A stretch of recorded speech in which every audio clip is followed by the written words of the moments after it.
President of the United States, Donald Trump, has used his State of the Union to call for bipartisan unity in a divided Congress, while laying out an agenda including his hardline immigration policy that's unlikely to win over much Democratic support. So this was the speech in the early hours of South African time, lasting 1 hour 22 minutes, punctuated by applause, mainly from members of his own Republican Party. President Donald Trump pivoted from calls of political reconciliation to confronting opposition lawmakers with his insistence on that wall with Mexico and warnings that the only obstacle to the continued economic boom in the country was ridiculous partisan investigations. Madam Speaker, the President of the United States. The optics different from his first State of the Union. A new Democrat Speaker, a Democrat majority, prompting calls to reject the politics of revenge and resistance. An economic miracle is taking place in the United States, and the only thing that can stop it are foolish wars, politics, or ridiculous partisan investigations. If there is going to be peace and legislation, there cannot be war and investigation.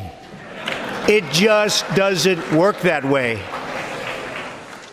In a chamber that often grew boisterous from members of his own party, he touted the country's roaring economy, confirmed a new summit with North Korean leader Kim Jong-un in Vietnam later this month, promised to eliminate the HIV epidemic in the country within a decade, but also had fodder for his base, calling on Congress to pass legislation to prohibit late-term abortions while making the case for his southern border wall. Congressional negotiators have until February 15th to conclude talks on border security or face a possible second government shutdown within weeks of each other. My administration has sent to Congress a common-sense proposal to end the crisis on the southern border. It includes humanitarian assistance, more law enforcement, drug detection at our ports, closing loopholes that enable child smuggling, and plans for a new physical barrier or wall to secure the vast areas between our ports of entry. In the past, most of the people in this room voted for a wall, but the proper wall never got built. I will get it built.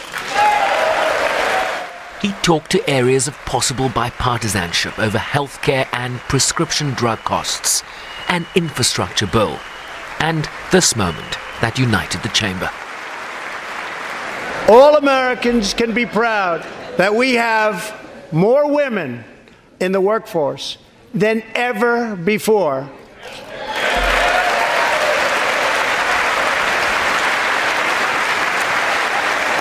Don't sit yet. You're going to like this.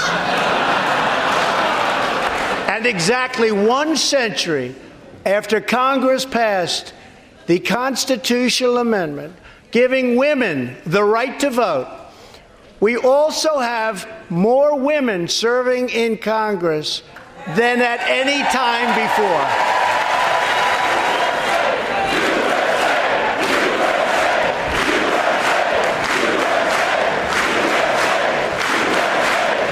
That's great. Very great. And congratulations. That's great. A record number of women, at 131, were elected to Congress last November, mostly Democrats who wore white to celebrate the centenary of the women's right to vote in the country. Trump also confirmed accelerated negotiations to reach settlements that would allow American troops to withdraw from Afghanistan and Syria and return home over the advice of his generals. Sherwin Brycepease, SABC News, New York.